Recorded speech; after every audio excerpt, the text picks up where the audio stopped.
존경하는 양평 군민 여러분, 전진성 군수님을 비롯한 공직자 여러분, 그리고 오혜자 의장님과 동료 의원님 여러분, 안녕하십니까. 더불어민주당 소속 양평군의원 여현정입니다. 오지 않을 것만 같은 봄도 길고 찬 겨울을 건너고 건너 반드시 오고야 만다는 것을, 그것이 자연의 섭리임을 새삼 깨닫는 날들입니다. 어쩌면 가장 늦은 이곳 양평의 봄이 가장 멋진 봄이기를 소망합니다. 지난 20일 이재명 대통령이 서울 양평 고속도로 사업 재개를 지시했습니다. 그런데 대통령의 사업 재추진 지시를 두고 김성교 국회의원과 전진성 군수, 일부 국민의힘 예비 후보자까지 나서서 서울 양평 고속도로 사업 재개를 정치적으로 왜곡하였습니다. 서울 양평 고속도로 사업을 두고 민주당과 이재명 정부를 향해 치적 세탁 운운하였고 사업 중단의 책임을 전가하는 허위 주장을 퍼뜨리고 있습니다. 이는 사실을 왜곡하고 국민을 기만하는 허위 선동일 뿐입니다. 고속도로 사업 추진과 진행, 파행의 전 과정에서 의혹을 넘어 국정농단의 중심에 있었던 사람들이 보여서는 안 되는 행태입니다. 예비 타당성을 통과하고 아무런 문제 없이 진행되던 고속도로 노선이 엿가락처럼 휘더니 총 노선의 55%, 양평 구간 노선의 100%가 변경되었습니다. 바뀐 종점 인근에는 윤석열, 김건희 일가의 부동산이 29필지, 축구장 5개 규모만큼 있습니다. 당시 원희룡 국토부 장관은 민주당의 종점 변경 해명 요구에 벼랑간 백지화 선언을 했습니다. 또한 전진성 군수와 국민의힘은 합리적 의혹 제기를 날파리 선동이라 몰아붙이며 변경 종점 밀어붙이기에 나섰습니다. 그렇게 사업이 백지화되어 추진되던 양평 고속도로가 멈춰선 지 2년 8개월이 넘었습니다.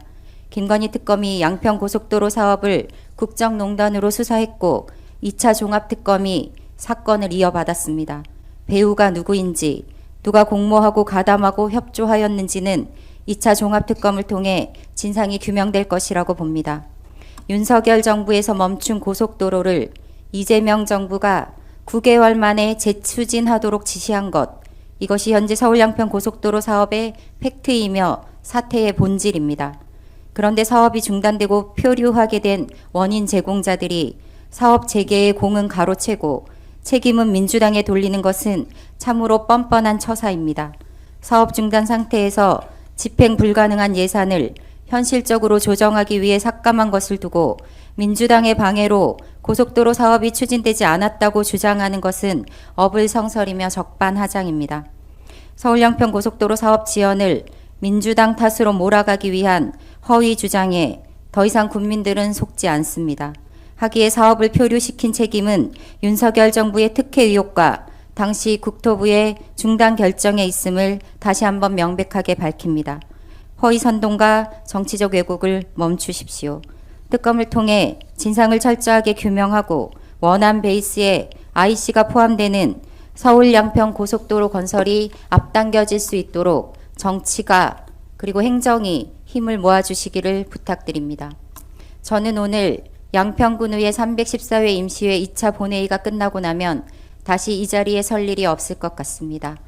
임기 내내 스스로에게 끊임없이 물었습니다. 나는 약속대로 국민의 삶 속에 살고 있는가? 권력이 아닌 주민의 편에 서 있는가? 저는 시민운동가에서 정치인이 되었고 양평군 지방자치 역사상 유례 없는 일이라고 하였습니다. 임기 동안 많은 민생 조례를 발의하였고 행정을 날카롭게 감시하였습니다. 어떤 순간에도 권력 있는 사람들보다 힘없는 약자의 편에서 살려고 노력했습니다. 탄압받을 줄 알면서도 가야 할 길 앞에 물러서지 않았습니다. 소수였지만 목소리 내기에 주저하지 않았고 불이익 당하는 것이 두렵다고 피하지 않았습니다.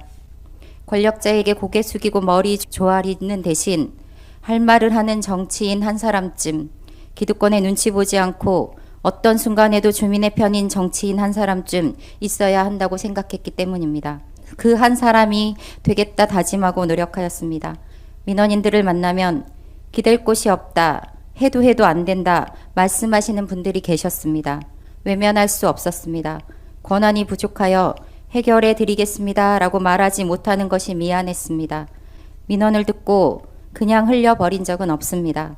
규정을 찾고 자료를 요구하고 자문을 구하고 담당자를 연결하고 꼭 다시 만나 피드백을 드렸습니다. 그리고 해결 방법을 같이 찾자. 언제든 힘든 일이 생기면 다시 연락 주시라 말씀드렸습니다. 행정이 하던 대로만 하려고 할 때, 그래서 행정이 하지 못할 때 그것을 해내는 것이 정치라고 생각했습니다. 정치를 바꾸고 사회를 개혁하고 수십 년간 깨지지 않던 특권, 기득권에 맞서 소외받지 않고 차별 없이 골고루 잘 사는 것, 평범한 보통의 사람들이 억울한 일 당하지 않고 신명나게 사는 대동세상을 꿈꾸기도 하였습니다. 공익보다 사익이 앞서는 결정, 설명보다 회피가 앞서는 행정, 책임보다 비난이 먼저인 정치, 이것이 우리가 마주한 현실이었기에 맞서 싸우는 길을 선택하기도 하였습니다. 때로는 외롭고 지난한 싸움의 순간에도 저는 늘 논란의 중심에 있었고 혹독한 대가를 치러왔지만 국민의 삶을 지키기 위해 물러서지 않으려 애썼습니다. 지방의원의 역할은 주민의 삶을 지키는 것이라 믿었기 때문입니다. 그 단순하지만 무거운 책임 앞에서 부족함도 많았지만 끝까지 포기하지 않으려 했습니다. 힘든 순간도 있었지만 주민께서 주신 권한으로 주민을 위해 일할 수 있어 행복했습니다. 저는 이제 돌아가 내 눈과 귀가 누구를 향했었는지, 내 발이 어디에 머물렀으며 내 가슴은 누구와 함께 아파했는지, 또 얼마나 뜨거웠는지 겸허히 평가받겠습니다.